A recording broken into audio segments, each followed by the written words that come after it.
Sorry for the slight delay in starting this live.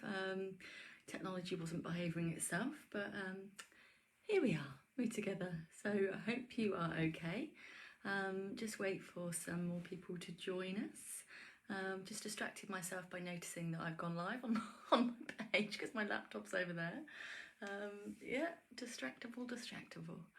Right, so I thought it would be useful to answer a question that I've been asked. As you arrive, as you start watching, if you could just say something so that I know that people are seeing this, and so that I can see any comments that come up. So I've got a like there and a love, that's good. Could someone just give me a quick hi so that I know that I will be able to answer any questions that come up? Can I get a hi? I know there's a bit of a delay, so I will carry on talking. So it's been a really busy week this week. I have a rare beast today, and I've got, oh, thank you, Jem. I've got an afternoon off, which I will fill with admin and further kind of business development. Hi, Laura. So yeah, afternoons off are never quite as indulgent as they seem, and before you know it, it'll be time to get the children. Like, seriously, the 6 hours where they're at school is like the quickest time on earth. I don't know how it happens. It's like a mystery. It's a mystery. So earlier in the week I did the Our Tricky Live, Our Tricky Brain live demo, which went really well. I received such lovely feedback, and you can still catch it on a catch up. If you want to register for that, I'll put a link in the top of this after I've posted it. So you can still watch on catch up on a replay. Yeah, be there till Sunday, and it's a really useful way for thinking about how and why we experience trauma in the way that we do, and yeah, why we're susceptible as humans to experience depression as well. The feedback was that people found it really useful, and it's like a user manual for the brain. So even if you have no intention of buying one or don't work in that area, people found it useful. So please do feel free to register and check that out. That would be great. Lovely. So, like I said, I have had, hi Lynn, I've had a question asked of me, so I thought I would answer that. And if anyone else has any questions in the meantime, feel free to fling them down below. So the question was, why would a child be so critical of themselves and be saying that they want to die and being very sort of angry and self-loathing? And so I was lucky enough that I was able to ask a few more questions about this. So just to give you a little context, I said, is this when something happens that means that the young person is kind of dealing with disappointment or dealing with shame?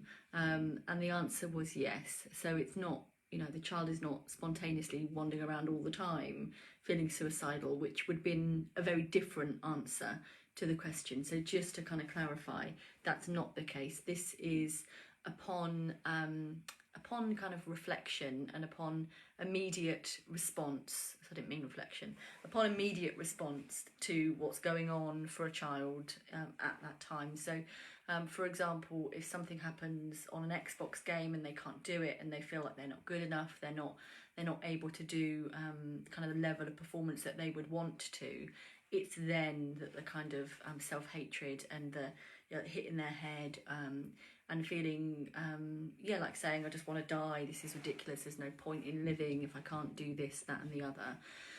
So to answer the question, what do you do in that circumstance? I think mainly it's to normalise that we can't be an expert in things that we've never done before.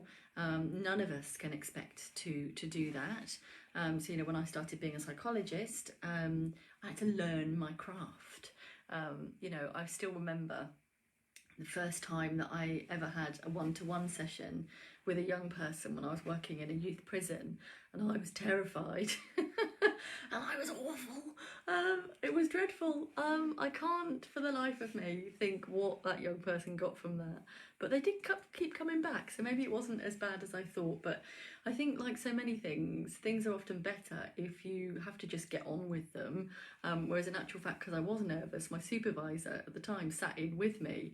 Then it just felt like I was being watched, and it just made everything so painful, and it made me cringe, and it made me think that everything I said was going to be just picked apart and criticised. Whereas, that's not, generally the way that we remember and reflect on things is that we kind of think, oh, that was all right, and you kind of forget about the bits that felt awful. Whereas when someone else is watching, we have an attentional bias to kind of look at the negative things. It's just part of being human. We can train ourselves out of remembering it that way, but certainly at the time when we feel like we are lacking or something else should be happening, we've got that attentional bias that makes us just go, oh no, I'm an awful human. And I think some of that is going around for that young person as well, that attentional bias, but also I think it's that dealing with that shame. So I think normalising that it's okay to not be able to do things you've never done before, and actually when we can't do things, it can be, there's different ways we can respond. So we can ask for help, or we can, at the moment my kids ask me how to do things on Xbox, and I'm like, I have no clue. Especially with platform games, I'm like, I didn't get them when I was 9. I don't get them now. But YouTube is a wonderful thing. You can usually find out most of the answers about how to do things on YouTube, including like setting up random business practices and things as well. YouTube, we got in there early with the shares. Are there even shares? Who knows? So yeah, I think it's about normalising that we, everything. We can't expect ourselves to be experts in grief if we've never done that before. We've never navigated the world alone or without a husband, without a partner, without a parent. We can't expect ourselves to be experts in navigating those choppy waters. You couldn't swim before you learned to swim. And so we must allow ourselves some tolerance to be able to learn to swim. There's an Amazon truck going by, but it's not for me. That's what makes a change. Okay, so I hope that kind of answers the question. I know it can feel really scary to watch our young people, being so full of shame, but sometimes just talking about shame and talking about that as a concept can be really interesting and really useful as well. If we can see what might be going on, and these feelings are really complicated, then it's kind of our job as a parent to try to help them understand what's going on within their body and within their mind. So if you're not sure, you can ask, questions about, wonder what's going on for you now. When I saw that happen, it made me feel really worried for you, or I noticed that in my body, I felt, I felt just like, oh gosh, what's going on? It made my stomach feel really weird. It can be really important to highlight that other people's reactions and other people's experience in the world actually have a physical felt sense within us, because it helps with that feeling of connectedness. So I will do that with patients as well, and if you're one of my clients, you'll be like, oh, that's why she does that. When I heard you say that, gosh, it made me feel really breathless and made me feel very worried for you.